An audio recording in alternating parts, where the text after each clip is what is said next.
میری سالی جب واش روم میں کپڑے چینج کرنے لگی تو میں نیدا کے فٹ بالز اور چڑیا دیکھ کر حیران رہ گیا اور میری چیخ نکل آئی۔ میری سالی کا نام نیدا ہے، وہ دکھنے میں بہت زیادہ حسین ہے۔ اس کی گوری چٹی رنگت مجھے ہر بار اس کی طرف متوجہ کرتی تھی۔ ابھی میری منگنی ہی اس کے گھر ہوئی تھی۔ میری اور فروا کی منگنی ایک رشتے والی نے کروائی تھی۔ فروا کے تربوز کچھ بڑے نہ تھے، لیکن نیدا جب بھی اٹھتی بیٹھتی اس کے تربوز ہلتے، جنہیں دیکھ کر میرا طوطا بھی اٹھ جاتا۔ اب میرے کافی چکر ان کے گھر لگ جاتے تھے۔ میرا جب بھی نیدا کو دیکھنے کا دل کرتا میں فروا کا بہانہ بنا کر چلا جاتا، جبکہ میرا اصل مقصد نیدا کو دیکھنے کا ہوتا تھا۔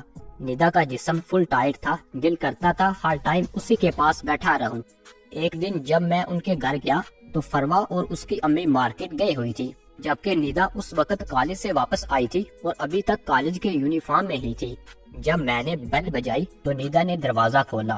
مجھے دیکھ کر اس کے چہرے پر ایک مسکراہٹ بکھر گئی۔ نیدا کہنے لگی، بھائی آپ اس وقت اتنی دوپہر کو؟ پھر میں نے اس سے کہا کہ ہاں صرف دوست کے ہاں آیا ہوا تھا تو سوچا آپ لوگوں کو بھی ملتا جاؤں۔ پھر نیدا کہنے لگی، ہاں ضرور، کیوں نہیں، امی اور آپی تو بازار گئے ہوئے ہیں، تب تک آپ میرے ساتھ ہی بیٹھ جائے۔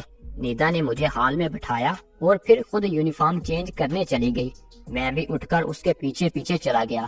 ان کے واش روم کے دروازے کے اوپر ہلکے ہلکے سوراخ بنے ہوئے تھے جو شاید روشنی کے لیے تھے۔ گھر کا داخلی دروازہ بند تھا اور میں نے موقع کا فائدہ اٹھایا۔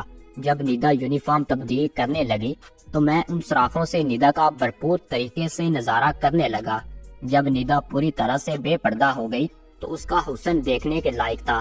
جب میری نظر نیدا کے تربوز پر پڑی اور ساتھ ہی نیچے سفید چڑیا پر تو میرا طوطا اٹھ کر کھڑا ہو گیا اور دل کرنے لگا کہ اپنا طوطا ابھی نیدا کی چڑیا میں ڈال دوں، لیکن نیدا تو میری سالی ہے۔ پھر نیدا نے گلابی رنگ کا فراق پہنا اور بلیک کلر کا دوپٹہ پہن کر باہر آنے ہی لگی تھی کہ میں فوراً سے نیچے اترا اور صحن میں آ کر بیٹھ گیا۔ پھر اچانک دروازے پر بیل بجی، دروازہ کھولا تو سامنے فروا اور انٹی تھے۔ میں نے فروا سے کچھ دیر باتیں کی اور نیدا کے جسم کا نظارہ آنکھوں میں لیے گھر واپس چلا گیا۔ دوستو، امید ہے ویڈیو پسند آئی ہوگی، اس لیے ویڈیو کو لائک اور چینل کو سبسکرائب ضرور کر دیں۔